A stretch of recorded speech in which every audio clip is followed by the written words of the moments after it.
사도행전 15장 36절에서 41절입니다.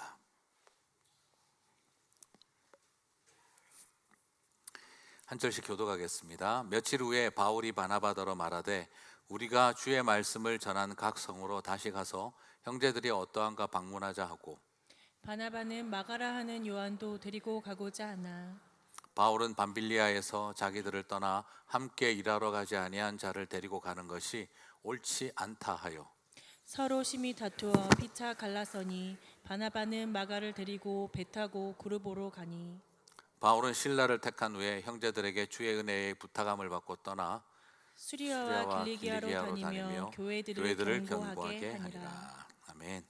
자, 이제 우리 사도행전 연속 강해 계속해서 이어가고 있습니다. 벌써 35번째인데요. 오늘은 우울한 불화라고 하는 제목으로 같이 여러분과 말씀을 좀 나누도록 하겠습니다. 자, 예루살렘 총회를 우리 지난주에 마치는 것을 살펴보았습니다. 그리고 모든 것이 이제 회복되어지고 해외 선교를 마음껏 할 수 있는 인프라스트럭처가 다 만들어졌습니다. 그리고 이제 열심히 선교만 하면 이방인 선교 사역 바울과 바나바가 이제 마음껏 열심히 할 수 있는 고속도로가 열린 것과 같았습니다.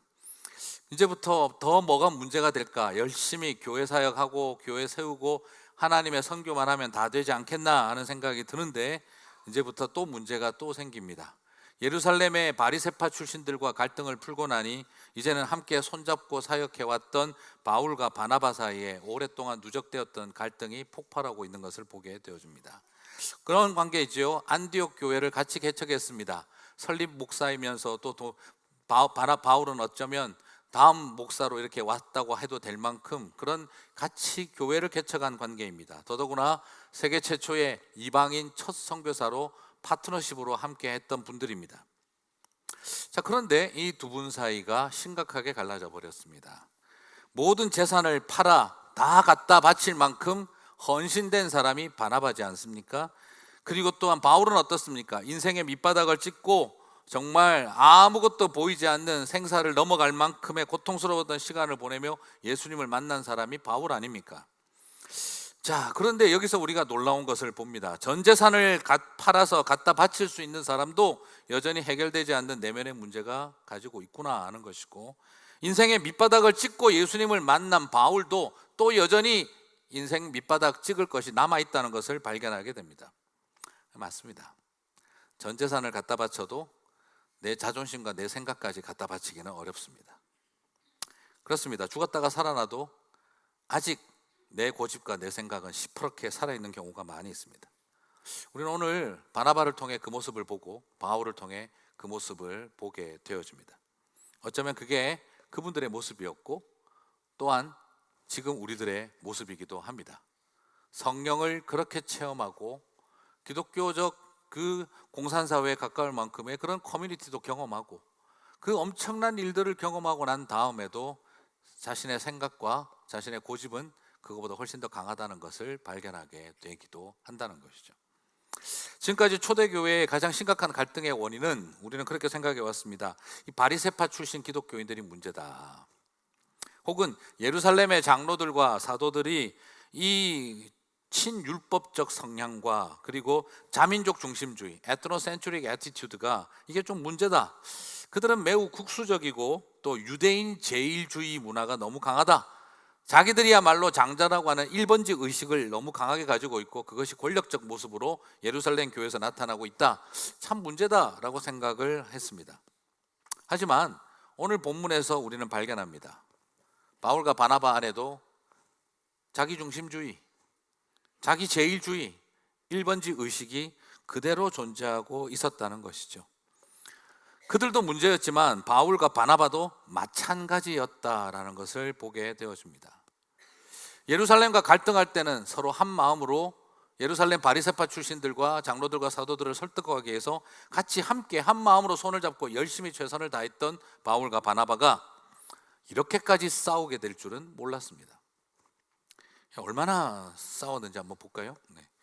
15장에서 오늘 사도행전 15장에서 초대교회의 다툼을 두 번에 걸쳐서 묘사하고 있습니다. 한 번은 바울과 바나바가 바리새파 사람들과 함께 큰 다툼을 한번 벌이게 되어졌었죠. 2절에서 적지 아니한 다툼이 있었다라고 했고요. 그리고 다음은 39절에서 바울과 바나바가 서로 심히 다투어 피차 갈라서니라고 하고 있습니다. 사도행전 15장의 시작과 끝에 큰 싸움이 두 번 있었다는 것을 앞에 보시면 볼 수가 있습니다. 자, 한글로 볼 때는 그 다툼이라는 단어가 똑같은데 적지 아니한 다툼이 있었다, 그리고 심하게 다투었다. 15장 2절은 바울과 바나바가 바리새파랑 싸운 것이고, 사도행전 15장 39절은 바울과 바나바가 싸운 것이죠. 자, 다툼이라는 말은 같은데 헬라어 원어적으로는 뉘앙스가 조금 다릅니다.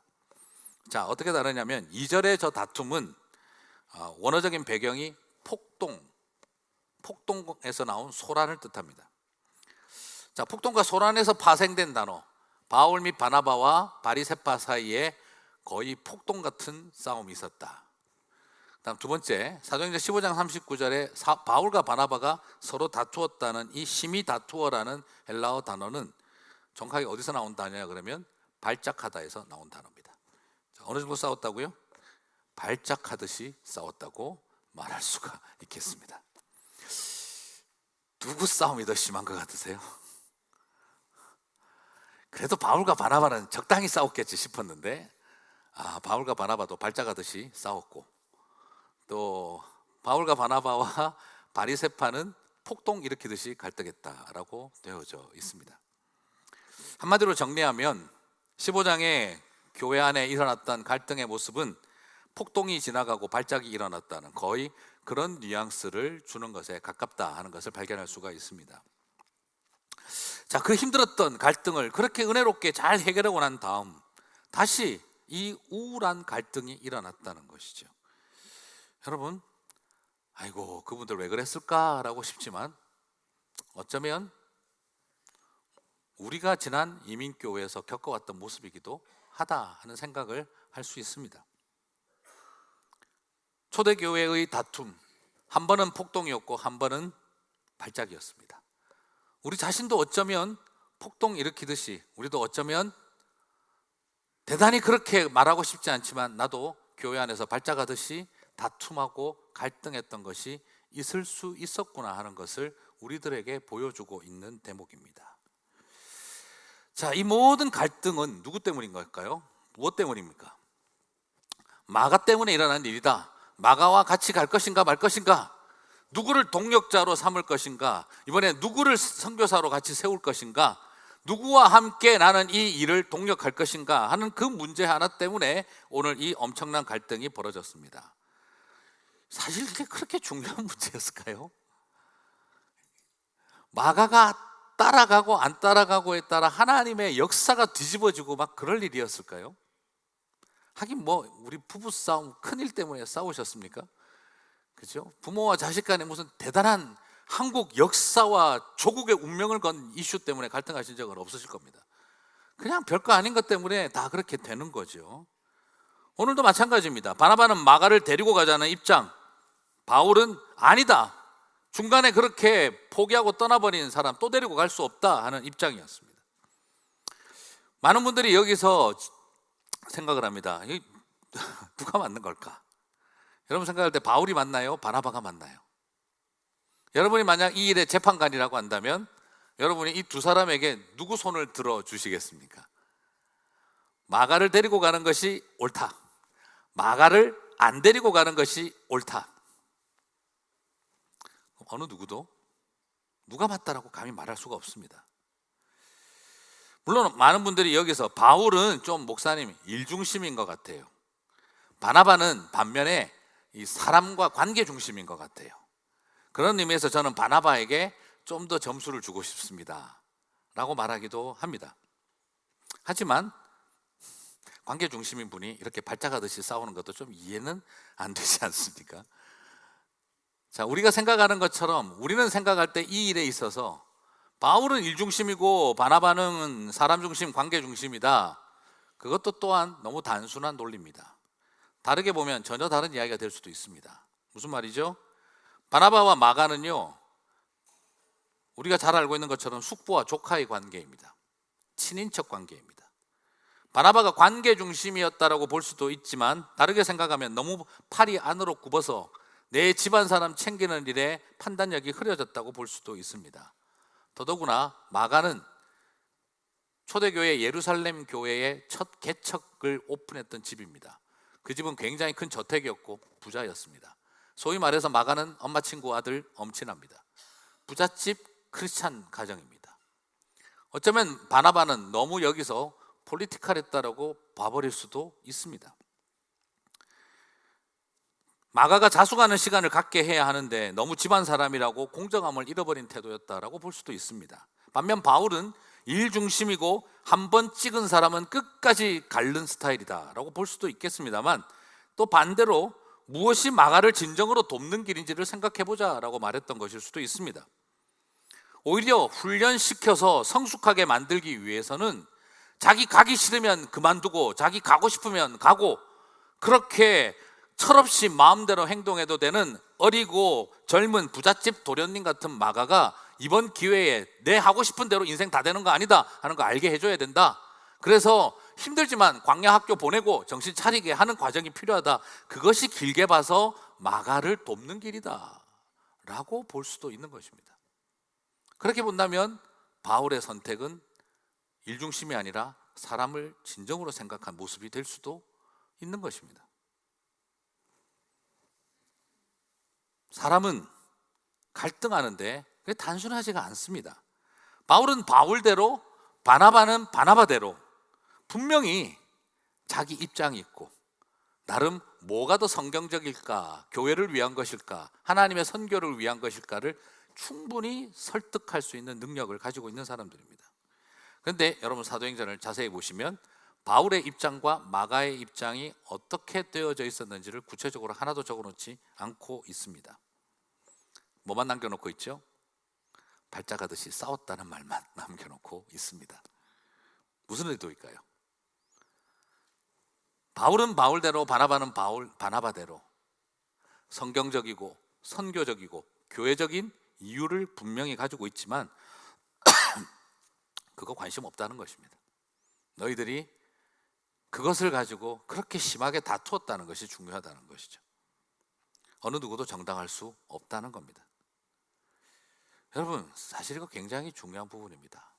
보는 관점에 따라 많은 것들이 달라집니다. 여러분, 까치와 까마귀 중에 뭘 좋아하십니까? 이건 정답 없습니다. 나는 까치가 좋다. 조용히 한번 손 들어 보시겠습니까? 둘 중에 굳이 비교하자면 까치가 더 좋다. 편하게 그냥 손 드셔도 됩니다. 이건 답을 내는 게 아니니까. 나는 까마귀가 더 좋다.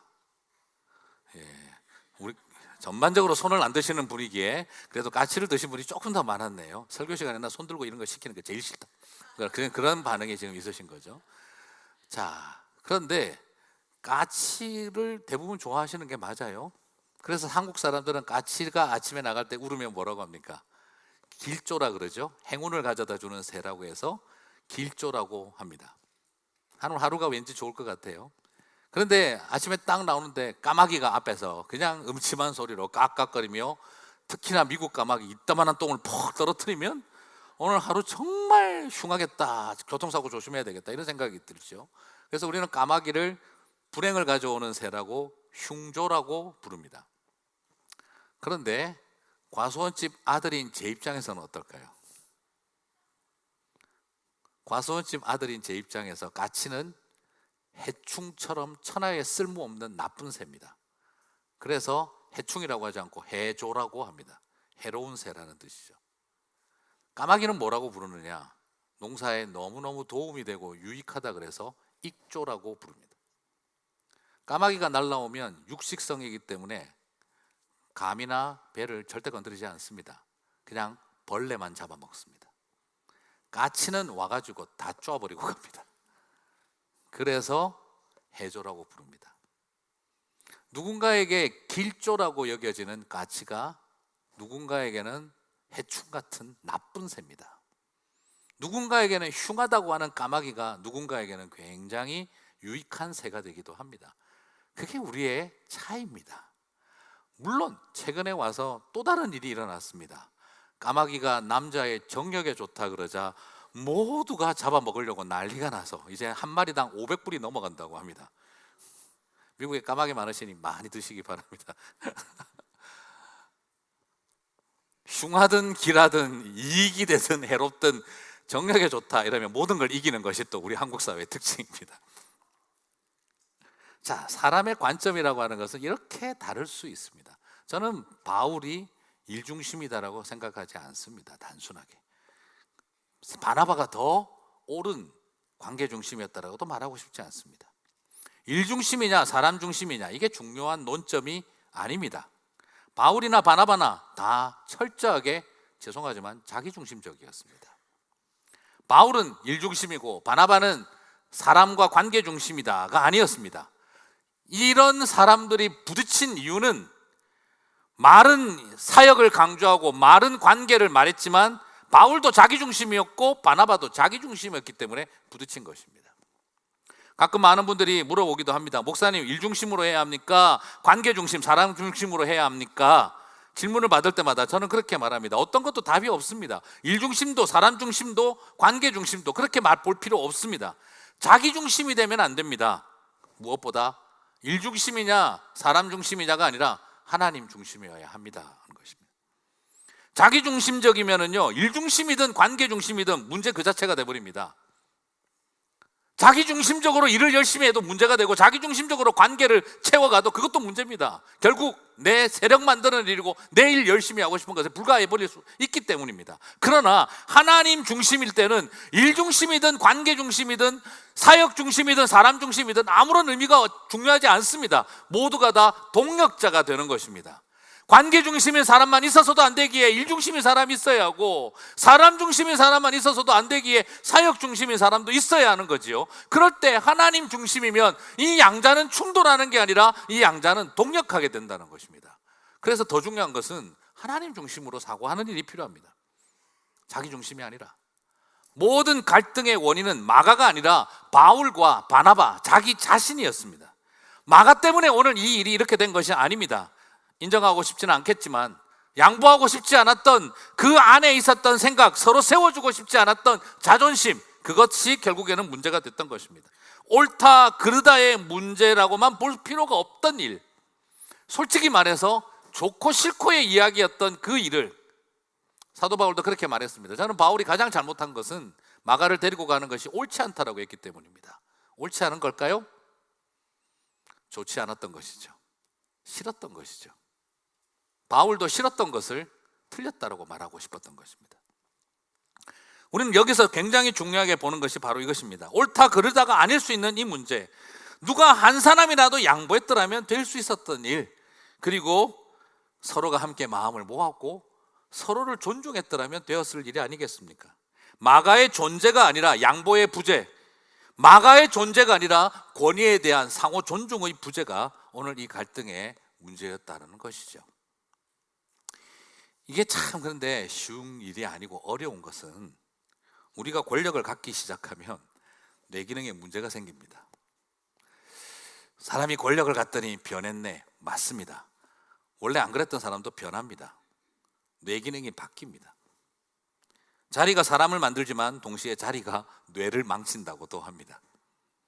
영국의 상원의원이었고 외무부 장관이었던 신경학자 데이비드 오웬이라고 하는 분이 1900년 이후부터 영국의 수상과 미국의 대통령들의 임무 수행에 영향을 미쳤던 각종 병리 현상을 연구한 책을 냈습니다. 한동안 그게 아주 정치가에서 재미나게 통했던 건데요. 질병과 권력이라고 하는 책을 냈습니다. 권력은 인간의 뇌에 기능적 병리 현상을 일으킨다라고 말을 하고 공동 저자였던 조나단 데이비스는 이를 오만 증후군이라고 그렇게 말했습니다. 권력을 갖게 되면 오만 신드롬에 생긴다는 거죠. 그것은 아랫사람이나 자신보다도 권력을 낮게 가지고 있다고 생각하거나 자기보다 젊다고 생각하는 사람들의 말을 제대로 들으려고 하지 않고 들어도 그 의미를 이해하려고 하지 않는다는 것입니다. 그리고 아랫사람이나 자기보다 또 젊은 사람들의 기분과 감정을 느끼는 능력이 현저히 떨어지고 느낀다고 해도 그 느낌을 무시하려고 한다는 것입니다. 그래서 시간이 지나서 똑같은 보고나 건의사항을 말해줬음에도 불구하고 또 말해줘야 하고 아랫사람이 그런 여러 상황 속에서 고통스럽고 힘들어했던 감정을 나누면 재차 설명해줘도 그것을 종이 보고서 받듯이 받는다라는 것입니다. 그리고 고통당하는 사람들의 절망과 아픔을 공감하는 공감력이 현저히 떨어지기 시작하고 왜 저렇게 오랫동안 괴로워하는지 이해를 못하겠다 하는 마음을 갖게 되면서 그것을 미러링할 수 있는 능력을 잃어버린다라고 이야기를 합니다. 다른 사람의 고통을 자기 속에 미러링 해주는 능력이 없어진다는 거죠. 저건 저러면 안 되는데, 저렇게 울 필요가 없는데 왜 저렇게 질질 끄나 하는 이런 생각부터 먼저 하게 된다는 거죠. 이건 정치 권력이나 그리고 경영인들 그리고 종교인들에게서 나타나는 모습이다라고 합니다. 그러면서도 동시에 이건 그분들만의 이야기가 아니라는 거예요. 이런 증상은 거시적 권력에서만 나타나는 것이 아니라 사무실, 군대 내무반 그리고 가정 같은 미시적 영역에서도 이 권력적 현상이 그대로, 오만 증후군이 그대로 나타난다는 겁니다. 아빠로, 엄마로, 형님으로 가진 권력도 우리의 뇌를 변하게 한다는 거죠. 몇 분 빨리 태어난 쌍둥이도 권력입니다. 똥물도 파도가 있다. 그걸 얼마나 강조합니까? 순서가 있다 이 말이죠. 우리 한국 분들 만나면 제일 먼저 물어보는 게 뭡니까? 예, 나이는. 그 다음 나오는 말이 뭐죠? 주머니 손 안 빼? 눈내리 깔아. 바로 이렇게 나오지 않습니까? 자, 우리도 모르게 만들어져 버린, 오랫동안에 만들어져 버린, 익숙해져 버린 권력적 구조적 사고. 신앙인들도 교회에서 마찬가지라는 거죠. 솔직히 마가를 데리고 가느냐 마느냐, 누구랑 같이 동력하느냐, 이게 그렇게 갈라질 일이었을까요? 문제 하나로 확 뻗쳐서 심히 다투고 갈라서게 하는 일은 바울과 바나바 같은 분도 일어났구나 하는 것을 우리가 보게 됩니다. 어느 틈에 나도 모르게 가지고 있는, 내가 힘을 갖고 있다는 그 생각이 내 뇌를 망칩니다. 성령 충만한 사람 바울과 바나바도 그 생각의 차이로 인하여 그렇게 발작하듯이 다투었다라고 표현하는 것이죠. 그렇다고 한다면 우리는 어떻게 이런 증후군과 싸워서 이길 수가 있을까요? 저는 이것이 바로 자기 자신에 대한 철저한 실패를 경험하는 것으로부터 출발해야 한다고 생각을 해봅니다. 오늘 바울과 바나바, 오늘 이 일로 인해서 평생 후회하고 살았습니다. 그 선교 가는 거 마가랑 그냥 같이 가도 되고 안 가도 될 일이었는데 그것 때문에 평생 동행할 관계를 깨어버린 거예요. 한 번 여행 가는 문제 때문에 평생 동지 관계를 깨어버린 겁니다. 두고두고 그들이 후회할 일이었습니다. 사도 바울의 인생의 가장 큰 오점은 그가 스데반 집사를 죽게 하고 교회를 핍박하는 일을 했다는 것이 그의 인생의 오점이 아니라 예수님을 믿고 가장 아름다웠던 동력 관계를 중요하지 않은 문제 때문에 깨어버렸다는 것이 그 인생에서 더 큰 오점이었다라고 말할 수가 있습니다.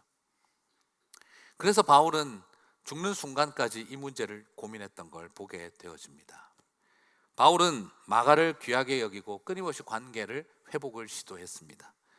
자신의 죽음이 닥쳐오는 그 자리에서도 그는 마가를 부르고 있습니다.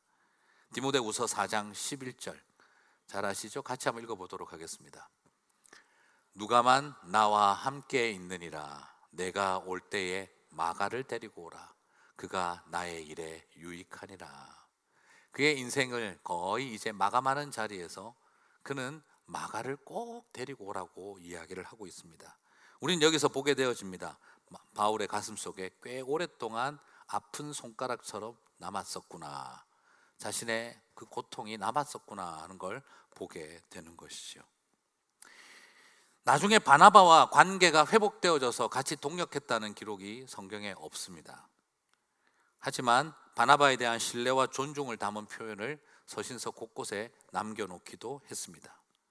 저는 이 모든 것을 종합해 보면서 바울이 남은 그 평생을 자신을 죄인 중에 괴수라고 고백했던 것은 내가 교회를 핍박했던 사람이고 스데반을 순교당하게 만들었던 사람이라는 것에 대한 쓰라린 기억 때문이 아니라 내가 이렇게 서로의 관계를 깨고 깨뜨리는 일의 자리에 서 있었던 사람이었다는 것에 대한 그 고통과 충격이 그로 하여금 나는 죄인 중에 괴수였습니다 라는 평생의 고백을 달고 살 수 있게 했던 것이 아닐까 싶습니다. 그렇습니다. 바로 이 경험을 오늘 우리는 심각하게 가슴속에 쓴뿌리로 남기자는 뜻이 아니라 우리가 만들어 놓은 인생의 오점을 기억할 필요가 있습니다. 그래요. 우리 안에 작은 생각의 차이를 인정하고 싶지 않은 마음, 그것 때문에 비교하게 되고 경쟁하게 되고 내 판단이 옳다는 과도한 신념 체계를 더 강화시켜 가게 되고, 그러면서 우리는 피차 갈라서게 되는 일들을 하게 되는 것이죠. 이게 얼마나 공동체를 파괴하게 만들었던 가슴 속에 오랫동안 남게 될 고통인지를 그 순간은 우리가 잊어버린 겁니다. 여러분, 꼭 그렇다고 나도 바울처럼 이 경험을 해보고 나서 깊게 깨닫겠습니다 라고 굳이 그렇게 결단하실 필요는 없습니다. 바나바와 바울의 이야기를 숨기지 않고 오늘 우리에게 적어놓으신 이유가 뭐겠습니까? 기억하라는 겁니다. 내가 바로 그 바울이고 내가 바로 그 바나바라는 걸 잊지 말라는 거예요. 그 고통을 나의 고통으로 고백할 수 있을 때 우리에게 그 오만 증후군의 영향력으로부터 싸울 수 있는 힘을 갖게 되는 것입니다. 제가 개인적으로 우술초 목고지를 지금 10년째 최선을 다해서 하고 있습니다. 치유하고 이런 거 저도 이렇게 옛날에 그런 거 별로 좋아하지 않았습니다. 교회에서 울면서 기도하고 이러는 거 제일 제가 싫어했습니다. 하지만 저는 매년 10년째 이 일을 하고 있습니다. 강의도 제가 지금 다 외울 지경입니다. 그런데 매년마다 저는 우술초 목고지 앞두고 있으면 두렵고 떨림으로, 그리고 기대와 감사로 준비를 하게 됩니다. 그게 여러 가지 이유가 있기 때문입니다. 나름대로 이 일을 통해서 잘 준비해서 우리의 자녀들, 2세들에게도 다음 세대들에게도 우리 안에 있는 이너 힐링만 아니라 인터 힐링까지, 관계적인 상처까지 치유하고 아이들이 회복되는 모습을 보고 싶은 비전이 있어서기도 합니다. 그리고 또한 멕시코나 중남미나 선교지를 가서 상처 많은 분들, 깨어진 가정 속에서 살아온 분들, 그분들을 위한 치유 프로그램을 통해 선교적인 회복을, 그 선교 사역도 하고 싶은 것, 비전도 있기 때문입니다. 그러나 그보다 더 중요한 솔직한 이유는 그게 저 자신을 위해서 그 일을 하고 있다라고 감히 말씀드리고 싶어요. 왜냐하면 사실 저도 그렇습니다. 내 속에 있는 부끄러운 자신을 직면하고 내가 어떻게 하나님 앞에서 무너지고 좌절했던 이야기를 사흘 동안 다 이야기하는 것 자체도 좀 싫고 내심도 부끄럽기도 하고 싫기도 합니다. 이제 나이가 이제 5학년이 넘어가니까 내 힘들었던 이야기 막 진솔하게 나누면서 같이 공감대를 이루어가고 이런 거 별로 하기가 싫고, 나도 이제 50대고 이러면 좀 존중받고 이제 좀 인정받으면서 또 이제 좀 한마디 훈수도 하고 좀 이러고 사역하고 싶은데 하는 생각이 살짝 이렇게 싹트네하고 이렇게 나더라고요. 그래서 우술초 목고지를 갈 때마다 그 싹 자르는 싸움을 하는 것 같아요. 그리고 오히려 또 기대와 감사도 넘칩니다. 왜냐하면 10년 했으면 강의 다 달달 외웁니다. 그런데 작년에 생각하지 못했던 또 다른 하나님이 내 모습을 보게 하고, 또 내가 알지 못했던 나의 연약함 앞에 서게 하고, 그러면서 하나님의 은혜가 저를 다시 치유하시는 것을 경험하기 때문입니다. 10년 동안 치유했으면 됐겠지 싶은데 아직도 남았구나 하는 걸 경험하면서 하나님 은혜가 참 감사하다는 생각을 많이 하게 됩니다. 그래서 이 사역을 합니다. 솔직히 여러분 보시면 저도 얼마나 힘들겠습니까? 이해하고 사랑해 주시는 많은 성도님들이 계셔서 10년 동안 행복하게 사역도 했지만, 또 한편으로는 맨날 오해당하고 또 지친 거, 그런 마음이 제 속에도 왜 없겠어요? 그 모든 것들이 한번 주님께서 만져주시는 시간이기도 합니다. 반대로 또 이야기 듣고 누가 그랬는데 또 이런 생각 하지 마세요. 네. 반대로 10년 정도 또 되니까 은근히 이 영향력과 힘이 생기는 걸 느껴요. 그러니까 이제 나도 모르게 어느 틈에 뭔가 이제 내가 딱 말하면 시키는 대로 좀 돌아가고, 좀 군소리 하지 말고 좀 하자는 대로 좀 하고 막 이런 분위기가 되면 좋겠다는 인간적인 생각이 머릿속에서 오만 증후군이 내 속에서도 밀려오는 걸 제가 발견을 합니다. 이제 부목사님들이 와서 뭐라고 이야기하면 안 됐다, 그냥 간단하게 하자, 그냥 내가 하라는 대로 좀 해, 이렇게 하고 싶은 인간적인 유혹이 제 안에 무지막지한 오만 증후군이 이렇게 자라고 있구나 하는 걸 느끼게 됩니다. 그리고 인간적인 야심과 성공에 대한 유혹도 기다리지도 않는 광고 전화처럼 끊임없이 와서 제 전화기를 울립니다. 내 속에서 들려오는 상처와 죄의 소리에 귀를 기울이지 않고 성령님의 음성에 민감하기 위해서 제 부끄러운 속내를 폭로하며 강의합니다. 그래서 어떤 분이 저에게 물어봅니다. 목사님, 왜 이거 자꾸 무술조 목고지 같은 거 하려고 하십니까? 제가 심플하게 대답 드립니다. 제가 저 자신에게 자신이 없기 때문입니다 라고 이야기를 합니다. 치유받은 훌륭한 사람으로서 한 수 가르쳐주고 싶어서 하는 것이 아니라 제가 제 자신에게 자신이 없기 때문에 그 시간을 가져야 된다는 걸 알고 있기 때문입니다. 많은 성도님들이 저는 우리 자신의 연약함을 알았으면 하는 마음에 여러분들을 또한 초대하고 싶은 마음입니다. 프로그램으로 여기셔서 오시는 분 저 싫습니다. 또 프로그램으로 여기셔서 폄하하는 것도 듣기 싫습니다. 오히려 난 안 된다는 것을 알기 때문에 내 연약함의 근원 앞에 직면하고 자신을 격려하는 시간을 갖고자 하는 것이 큽니다. 그렇지 않으면 우리 또한 이런 싸움과 갈등 속에서 자유할 그런 힘을 갖고 있지 못하다는 걸 알고 있기 때문입니다. 이제 말씀을 좀 맺을까 합니다. 오늘 이야기는 아주 우울한 불화의 이야기를 보여주고 있습니다. 누가 뭐라고 해도 이 일은 합리화할 수 없습니다. 바울도 바나바도 자기 자신을 합리화할 수 없습니다. 그래서 사도행전은 그냥 심플하게 심히 다투어 갈라졌다고만 쓰고 있지 바울의 입장과 바나바의 입장이 누가 맞았는지 판결을 내리고 있지 않습니다. 39절에서부터 41절을 한번 읽어보면 이 우울한 대화를 한번 봅니다. 서로 심히 다투어 피차 갈라서니 바나바는 마가를 데리고 배 타고 구브로로 가고 바울은 실라를 택한 후에 형제들에게 주의 은혜의 부탁을 받고 함을 받고 떠나 수리아와 길리기아로 다니며 교회들을 경고하게 하니라. 여러분, 바나바는 마가를 데리고 구브로에 갔다 그랬습니다. 자기 고향 같고요. 바울도 실라를 데리고 길리기아로 갔다고 했습니다. 자기 고향 다소입니다. 결국 내 편 챙겨서 우리 동네 선교하러만 가버리고 말았습니다.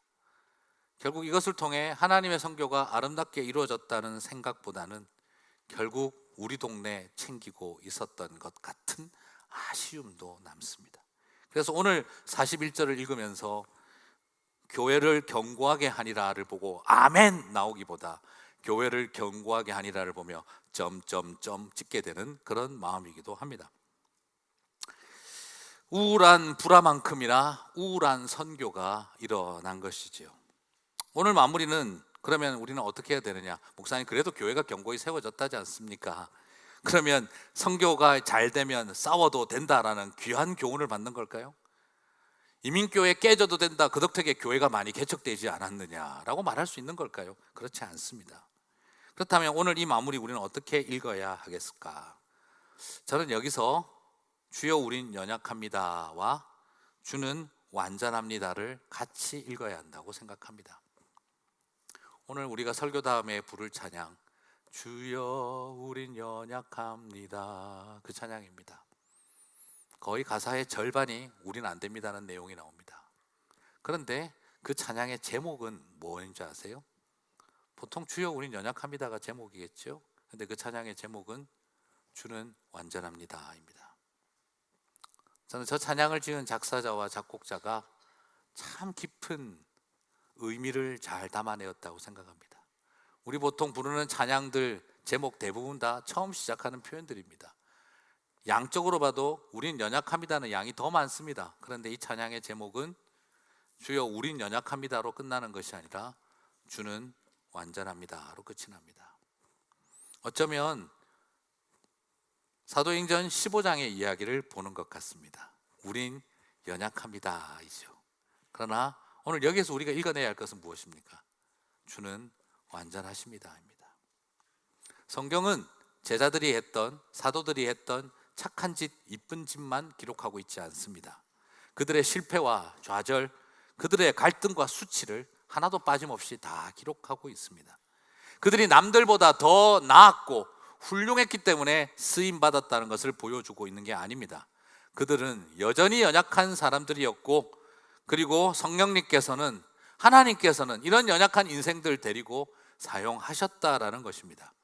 그걸 통해서 하나님이 사용하셨기 때문에 폭동 같은 싸움과 정말 바락 같은 싸움을 해도 된다는 것을 정당화시켜내는 말이 아니라, 그런 연약함에도 불구하고 역사하신 하나님의 은사와 하나님의 은혜를 바라보자는 것이죠. 사역이 잘 됐느냐 안 됐느냐를 보고 바울이 옳았다, 바나바가 옳았다 점수를 매겨서도 안 됩니다. 분열과 갈등은 하나님의 선교에 유익할 수도 있다는 궤변이 정당화돼서도 안 됩니다. 오히려 우리의 완전함이 아니라 주님의 완전함을 바라보자는 것이지요.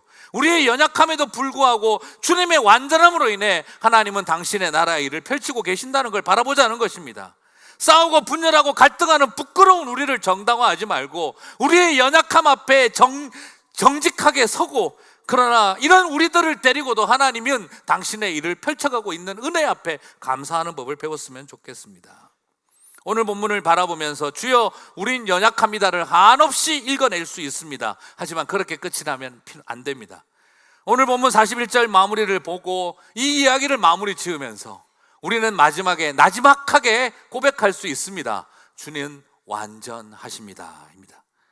우리의 완전함에 하나님의 선교가 달려있는 게 아닙니다. 우리의 훌륭함에 하나님의 선교가 달려있지 않습니다. 이런 부끄러운 우리들을 통해서 역사하시는 하나님의 온전하심이 우리들에게 소망인 것입니다. 그러므로 저는 이렇게 이야기 드리고 싶습니다. 오늘 바울과 바나바를 변호하려고 저는 애쓰지 않을 것입니다. 바로 그냥 편하게 이렇게 생각하십시오. 바울과 바나바에게 참 실망한다. 실망하셔야 됩니다. 실망하셔도 됩니다. 그리고 우리 자신에게 실망해야 합니다. 나도 똑같았구나 하는 것을 고백해야 합니다. 그리고 바라보시게 되기를 바랍니다. 그렇게 성령을 체험하고 그렇게 어려운 갈등을 해결해내고 나서도 여전히 이렇게 되는 모습인데, 주님은 이런 우리를 포기하지 않고 이런 우리에게 여전히 교회를 맡기고 계신다는 겁니다. 사랑하는 성도 여러분, 이런 저와 여러분에게 주님은 지금도 교회를 맡기고 계십니다. 그것이 은혜고 우리 주님의 온전하심입니다. 그 온전하신 주님 바라보면서 주님의 몸된 교회 우리 섬겨가실 수 있게 되시기를 주님의 이름으로 축복합니다.